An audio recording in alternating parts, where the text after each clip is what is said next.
Most of the students said that they prefer AI over humans when we're talking about bias because they think that humans come with bias, whereas AI does not.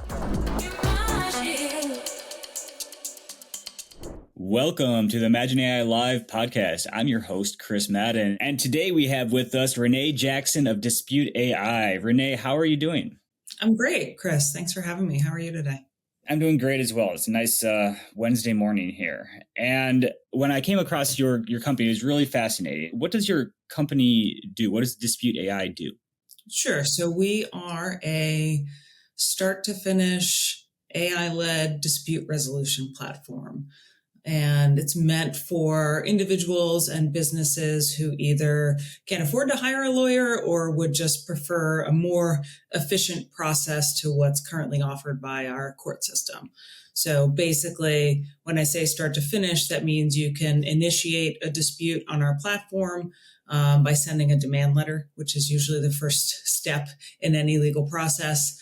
The person you send it to can respond. The two of you can participate in AI-led mediation, which basically means a neutral third party, in this case, an AI bot instead of a human, can help the parties reach a settlement. And then you can sign a settlement agreement on the platform as well to make the whole process legally binding. And so give us a little bit of background, Renee, onto your background and what led you to founding this company. Sure. So I am a lawyer by training. I practiced at a mid-sized law firm for about 8 years before I went in-house to a handful of tech companies in California, initially as an attorney. And then towards the end of that run, I was wearing multiple hats of chief legal officer, chief people officer, chief compliance officer type hybrid roles. And in the end of 2022, we moved to New Hampshire and to live a quieter life. And so I started up my own law firm. I started teaching negotiations at the University of New Hampshire Business School. And it was actually during the first semester that I taught that course that I came up with the idea for the platform. So basically, I've taken everything I've learned over my career, including managing many disputes, both at the law firm that I worked at and in-house as a tech attorney, to create this product that I think there's a big need for in the market. That's fascinating. And do you have like a co-founder? Is there somebody that other people are helping you build this? Yeah, so I have a co-founder. His name is Frank, and he and I have actually worked together for 10 years previously. So he and I worked together at Zynga, which is a mobile gaming company, and Wish, which is an e-commerce platform. So he and I work together. We always say that together we make one perfect lawyer because he handles all the areas of law that I don't. And so we've come together to build this product, and we're really excited about the progress we've made so far.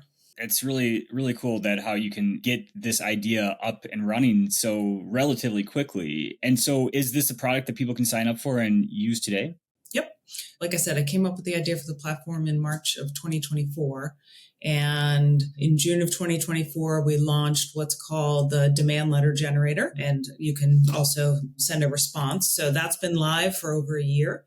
And basically, users answer a few questions about the dispute, and we kind of spit out a very professional, well-structured demand letter for them to send to the other side. Think like landlord-tenant, homeowner-contractor, employer-employee type disputes. And then this past March, we actually launched the AI mediator. Her name is Adri, in beta. So that's also available in beta on our platform. And that includes the simple settlement agreement that I was talking about earlier. So individuals and businesses can use this to try to resolve their disputes outside of court. Adri, I like that as an AI mediator. How did you come up with Adri?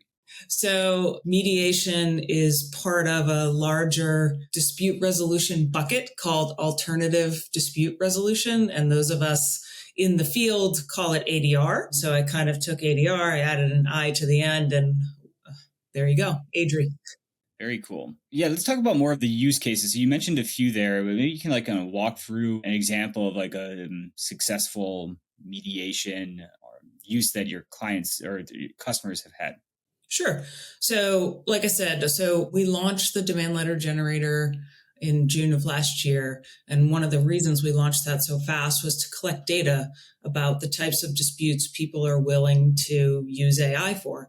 And, top three very clearly: landlord, tenant, homeowner, contractor, employer, employee. So using the landlord tenant example, because everyone is familiar with that, basically say you're a tenant and you moved out and you cleaned your whole apartment, and the landlord still says, we're holding your security deposit. There were holes in the wall, or some sort of dispute about how well or you did or did not clean the apartment before you left.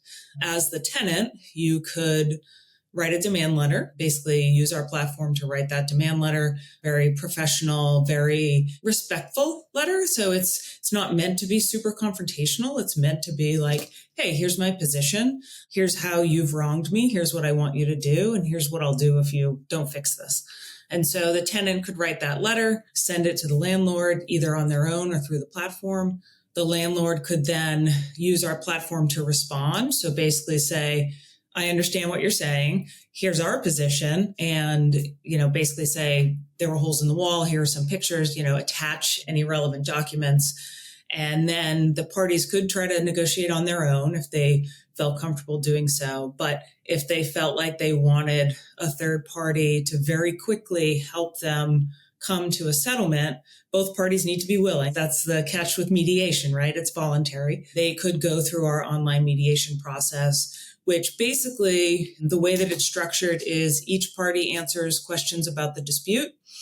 All of that is sent to Adri as she reviews all the information. She's been trained on what good looks like for settlement proposals. So she actually makes settlement proposals for the parties to vote on.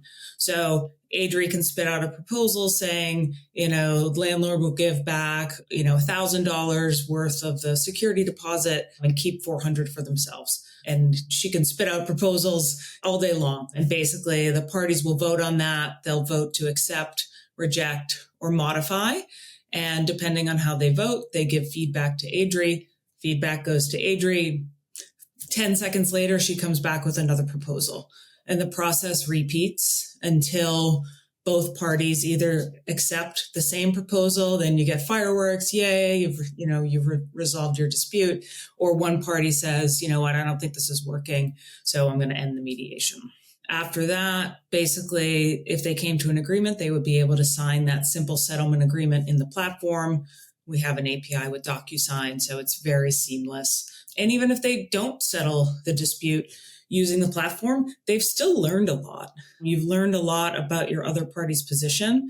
And maybe you don't settle it that day, but maybe you think about it. You think about what offers they did and didn't accept. So maybe the next week you try again, either with our platform or in person. So there's really no downside. If both parties are willing to try to resolve their dispute, you either can resolve it in under an hour, or if you don't, you've learned a lot of information about your position and the other party's position.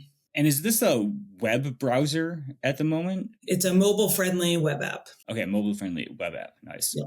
What about the roadmap here? I mean, I can think of a few areas where arbitrage or having mediation and different disputes, it could be very beneficial. And where do you see areas you want to focus on in the future? Sure. So we launched in beta in March. And so we've done a big beta testing push so we could get people using the platform and giving us feedback.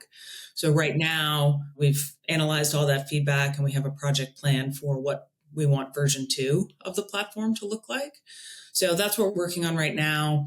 The beta version, the MVP, was very structured Q&A, and the version 2 is going to be more of an adaptive chat, kind of like everyone has come to expect with AI, right? So that's what we're working on right now. Future roadmap, we want to put a marketplace on top of the platform. So right now, the whole process, start to finish, is AI-led. If you're a user and you feel like you want to get legal advice at any step of the way for local law or strategy or whatever the case may be, we want to put a marketplace on top of it so that you can find a litigator or, an attorney in your area who can help you through the process. So that's probably one of the biggest builds that we have ahead of us in the future. And then other than that, basically just refining the platform based on feedback, adding different payment options, adding other add-ons, like you can buy extra proposals or, things like that to make the platform more efficient and respond to user needs. That's a very good idea with the marketplace there. And talk about the price differential between like before a product like yours comes around, like what people would have to do before AI and how much that would cost them. And then talk about like how much it costs to do yours. Sure. So as you can imagine, we're a fraction of the cost of, traditional legal services. The traditional process would be you would hire a lawyer to help you write a demand letter. Depending on how complicated that is, that could range from, say, $500 to $5,000, depending on the complexity of the matter. Then you would send that to the other side. They would spend probably the same amount of money responding. Your lawyers could try to negotiate it from there and resolve it for, whatever their hourly rate is. Which can range from, what do lawyers go for these days? I think last time I checked, I think the national average hourly rate is somewhere around like $300 an hour. And so I think that's skewed. There are certainly lawyers who are happy to charge you $2,000 an hour at some of these big law firms. And then you could probably go to a marketplace like Upwork and find someone willing to work for $50 an hour. So, and everything in between. That type of money is out of reach for most people. So our demand letter ranges from $25 to $35. And it, depending on which tier you select of, do you just want to download it? Do you want to edit it in the platform? Do you want to send it through the platform? So really affordable. And again, it makes a very compelling, structured, professional demand. And then moving on to mediation, mediators can cost, the ones that I've used in my career typically cost around $3,000 a day to engage a mediator. Some really good ones can cost, $10,000 to $20,000 a day, depending on the type of matter. So again, we are a fraction of that. We actually have it set up as a freemium product. So meaning it's free to try. And the parties only pay if they manage to settle their dispute using the platform. So again, no harm in trying. And if they do settle, it's $100. Yeah, that's revolutionary. And you could think about the downstream effects as people want to use your product a lot more. And, the lawyers aren't getting these billable hours. And that's what's the great thing about AI is how it can, level the playing field for so many people, like give everyone access to be able to have like kind of legal representation in a way, or to be able to send these demand letters if you're having some problem with contract that you have. Yep. And then the mediation too is I think so valuable, and it is interesting having the AI as the mediator. Can you talk about the algorithm that you've built or the prompt? Is it like a really super 100-page long prompt that you've like developed now, or like what does the kind of back end look like? So we have an API with OpenAI. And so kind of all of the information that the user inputs is sent to OpenAI and then comes back as, whatever output they're requesting, whether it be a demand letter or the settlement proposal.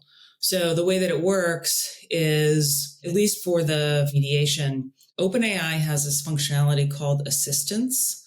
My understanding is that they're actually deprecating it sometime in 2026 because everyone's going more towards agentic AI. But I think the concept will be the same for our product.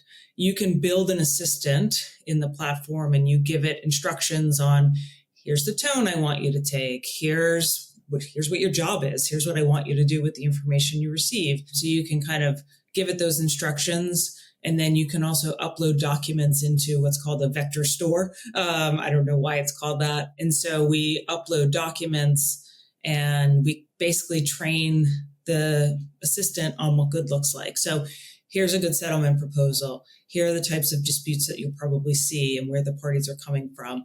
And we continue to kind of train Adri with basically 40 plus years of experience between myself and my co-founder on what good looks like for a mediator, for settlement proposals and the like. So basically that's how it works on the back end. And for the settlement proposals in particular, all of the information that the user gives is sent to Adri. She analyzes it, figures out what a fair settlement proposal is and spits that back out. So that's how it works on the back end right now.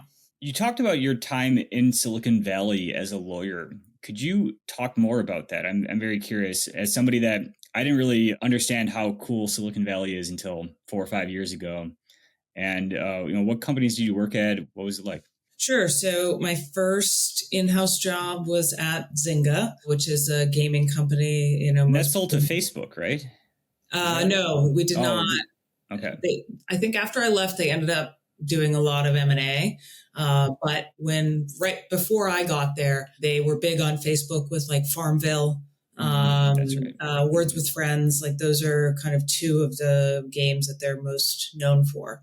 When I got there, they were kind of in the middle of the switch to mobile gaming. And so that's where I met Frank, my co-founder. He actually interviewed me for the role. So I worked there for a few years. Is this Zynga, that's like 2010, like around there? Like I joined in 2014. So okay. I think a lot of the Facebook, seeing it in your feed of like, I just, planted a seed in Farmville. I think a lot of that was 2010. So good memory. What were the biggest problems or like your biggest tasks there? My initial function, I came up doing employment law, meaning I would deal with any employee issues that came up. I would work on the employee handbook, offer letters, separation agreements, deal with any underperforming or investigations that needed to happen. So I came up as doing employment law. So I really had no business becoming a chief legal officer because that is not a typical path for employment attorneys. Employment attorneys usually tend to stay employment attorneys for most of their career. So as my time went on at Zynga, I took on more of an HR role, chief compliance officer role. And so, like I said, Frank is my better half. He was doing a lot of the intellectual property legal work, a lot of the product side legal work. And so that was my first exposure to just working in tech. And I think it changed my worldview a little bit and made me understand that you can use tech for good. You can also use tech for bad. It just kind of changed the way that I thought about technology in general, because I had never worked at a company that was, creating products like that. And a lot of our features come from some of the gaming models, like the freemium, right? So Zynga was famous for freemium pricing. So basically, Farmville's free to play, but if you wanted to buy a special purple cow or, any sort of special in-game benefit, it was an in-app purchase, right? And so a lot of our pricing is taken from gaming, meaning you want to get people using the platform to learn to trust it. And then if it's useful to them, then you can charge them, right? So I think that's one of the biggest things I took from our time at Zynga. And then I did a short stint at Splunk, which is kind of a big data company. And that was only about 6 months in a contract role. And then I went to Wish, which is an e-commerce company, very similar now. I think a lot of people are familiar with Shein, Shein. Kind of, fast fashion from China. And so worked at Wish again with Frank doing e-commerce. And that's where I kind of took on more areas of law. So I started doing more corporate law, commercial law. Again, Frank was the other half of the legal department, managing the other half. And so together we kind of can manage any legal issue that comes up and any dispute really that comes up. And from there, I kind of went on to work at Clutter, which was a logistics company, I guess I would call it. And I was a chief legal officer there. So then I was responsible for everything. But I would say over the course of my time in tech, I negotiated a lot of dispute settlements and I attended a lot of mediations because no one wants to litigate. Unless it's a bet the company type dispute where you need to know who's wrong and who's right, no one wants to litigate. It's expensive, it's time consuming, it's draining. So I saw mediation as a really effective way to settle disputes early, or at least try to. And that's when I became kind of enamored with mediation because it works. A lot of times if you get a good mediator, you can really settle a dispute in a day or two. And so that seed had been planted. And so that's kind of what I took from my time in tech into this tech company. I feel like there needs to be a class on tech, even in grade school, and just understanding this other world that's up there in the cloud. And with your decade plus of experience in the legal field and working with these big tech companies, and then seeing the technology improve on the AI front, and now you've built this company that does AI mediation for people and say, it's a fraction. And by that, it's less than 1% of the cost of going through lawyers in some cases. And what does this mean for the legal field and lawyers as a profession? Yeah, it's a great question. And I get it a lot. Are we trying to put lawyers and mediators out of business? And my answer is no. I think there are a lot of disputes that go unpursued. People just say, you know what, it's too expensive to pursue this, so I'm just going to drop it, right? And so tools like this can help address those cases that currently aren't being pursued at all. And so that really doesn't touch any lawyer or any mediator, because it's a new segment of business that, we can allow people to get access to a slice of the legal system that has been out of reach. So, and then as far as the types of cases that are maybe already being litigated or, being resolved with mediators, arbitrators, we're looking at the lower level cases. You're not going to do a huge patent litigation on our platform. You're not. You're going to use a human for that. And so, we're realistic about the types of disputes we're talking about here, probably under $20,000, $25,000 disputes. Like I said, landlord, tenant, homeowner, contractor. So very simple, common two-party disputes. And so I think serving that kind of bottom of the pyramid certainly leaves plenty of other disputes for human mediators, plenty of other work to be done for lawyers.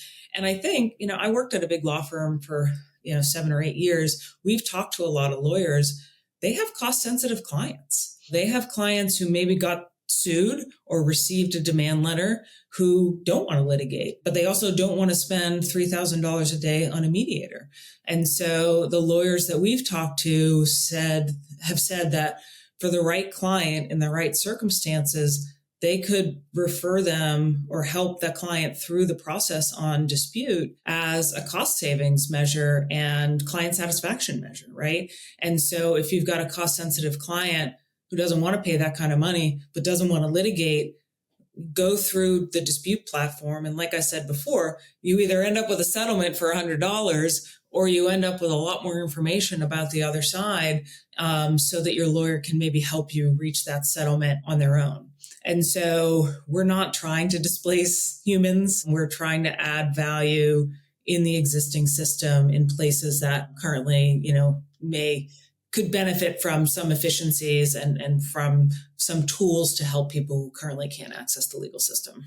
It seems to me that you're just increasing the pool of demand, potential demand for these services where, before, like you said, nobody would consider I got to get a lawyer. That's going to be so expensive. And they're just afraid to even try it because it's so expensive. Exactly. And so, the amount of people that could potentially get these services increases because of AI and because of a company like yours. And I wonder if the marketplace aspect of it and getting more lawyers involved in hey, we can give you clients, and then maybe they give you clients too. They give your company customers too. Very, very interesting.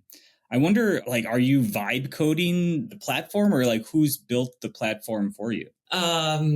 Who isn't vibe coding, right? Yeah. It really... I am vibe coding the prototype for V2 on Lovable. Everyone's using Lovable. I couldn't help myself. So we know what we want V2 to do and how we want it to act.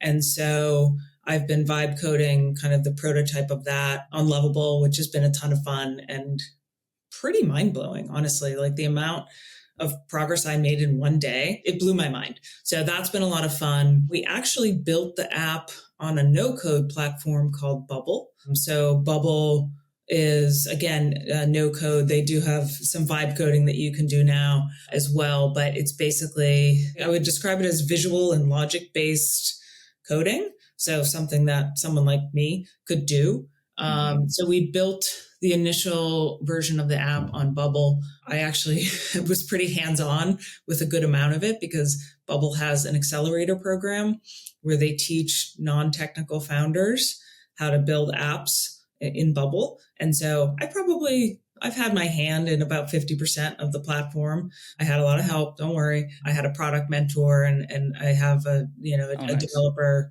that I'm working with who, got the whole thing production ready. So no code, initial MVP, vibe code for prototype, and we'll see where we end up in the future as far as what stack we're using. But right now it's Bubble and we're really happy with it. That's really impressive. Congrats on taking the leap and just like you wanting to build this thing and then doing it. And it really makes you think of, how they say there's going to be, the first $1 billion company that's a solo founder. And, maybe this will be the first $1 billion company with 2 founders. That's very cool. How do you see the moat of your product? And I mean, you've got the expertise of you and your co-founder and kind of all this like knowledge, expertise, professionalism there. But then it's just like, you got to get this out there and you got to get it in front of people and you got to keep pushing day after day. And, at any moment, it's like ideas these days, it's like, oh, yeah, it's like why I could do that too, but then it's the vision, it's the follow through, and then it's the product and then the marketing too. And what do you think about that? Sure. So I'm a pretty modest person, so it's hard for me to say the moat is me and my co-founder, but I know that that's true. So that's part of the moat.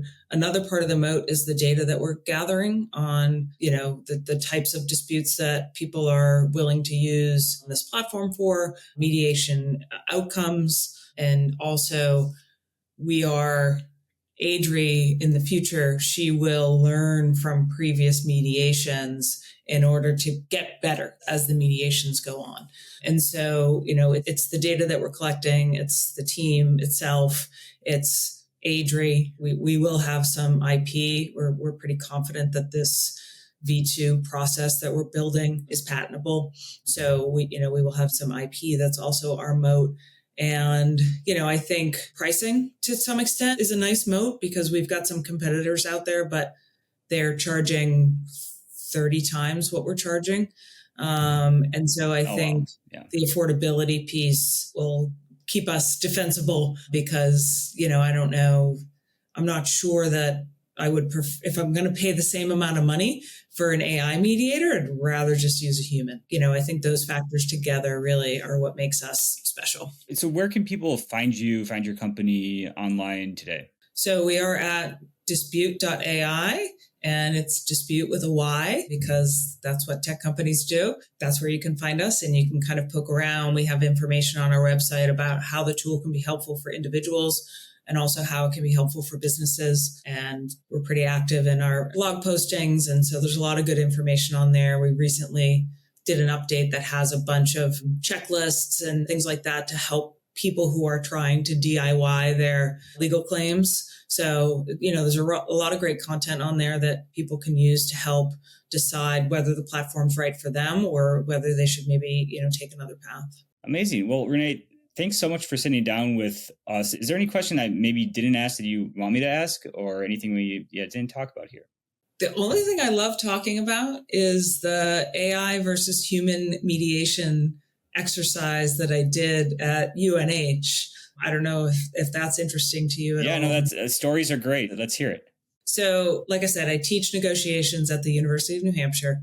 The first semester I was teaching is the semester that I came up with the idea for the platform because I read a study that said 2 people negotiating come to better results faster if they both have access to ChatGPT as opposed to only one of them or neither of them having access. And there was a throwaway comment in the article that basically said I wonder if AI could actually be a mediator for disputes. And that's kind of what got me going on the platform. So then the following semester at UNH, I actually did an exercise where we had a fictional dispute, a property boundary dispute.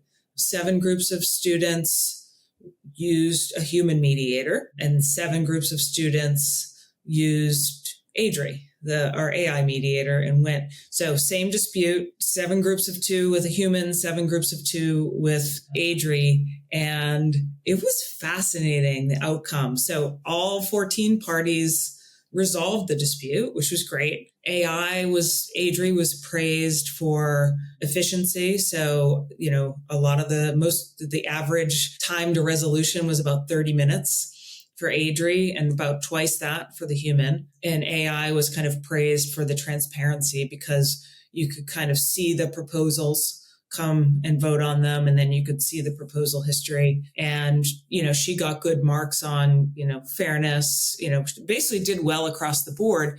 Where the humans really excelled, as you can imagine, is in, managing the emotional nuances of a dispute, right? And so the humans were exceptional at navigating the emotional, human element of the mediation, and, obviously got the parties to good outcomes. So it was interesting. So it's kind of speed over emotion, and, both Adri and the humans did really well, but it was interesting to kind of see some of the pros and cons for each process, which, back to our original point, leads me to believe human mediators aren't going anywhere, right? There are a lot of reasons to continue using them, but there may be some cases where it makes sense to use AI. And so super fun exercise. My class was really engaged and we had a lot of fun with it. So I really like talking about that because I don't think anyone has really done an exercise like that. And the outcomes and the, kind of feedback on the process were really interesting and helpful for us. That's amazing. Yeah. And getting that kind of aha moment to start the company at your first semester there, and then, being able to use and make activities with the students and this company that you're growing, and the AI in school just in general, like you said, like everyone's got it as a personal assistant now or advisor and resource. And if you don't have that, it's just, not as competitive. So, well, and I think the younger generation, they will grow up with it, whereas we're adopting it into our professional lives, but it's not natural. But that one of the interesting points was most of the students said that they prefer AI over humans when we're talking about bias, because they think that humans come with bias, whereas AI does not. So I thought that was super interesting because, you hear a lot about, biased AI models as well. But I think the students, at least college students now, they trust AI. They think it's unbiased. And, I think that was seen as a pro over the human mediation was, the humans could be biased. AI isn't. So we might prefer to use it in some circumstances. It's funny. My friend was saying how the next generation after we're on Generation Z, it's going to be Generation A. I know. And I think it's going to be named Generation AI because it's going to be the first generation that's been born and grew up with AI in the world. And it's going to be way different from them. So I'm tired of the alphabet generation. So let's get something a little more interesting. Yeah. Well, Renee, thank you so much for joining the Imagine AI Live podcast. It was a pleasure talking with you, and I look forward to seeing the growth of Dispute.ai, and would love to have you on again. Thanks, Chris. Appreciate it. Happy to come anytime. Thanks. Thank you.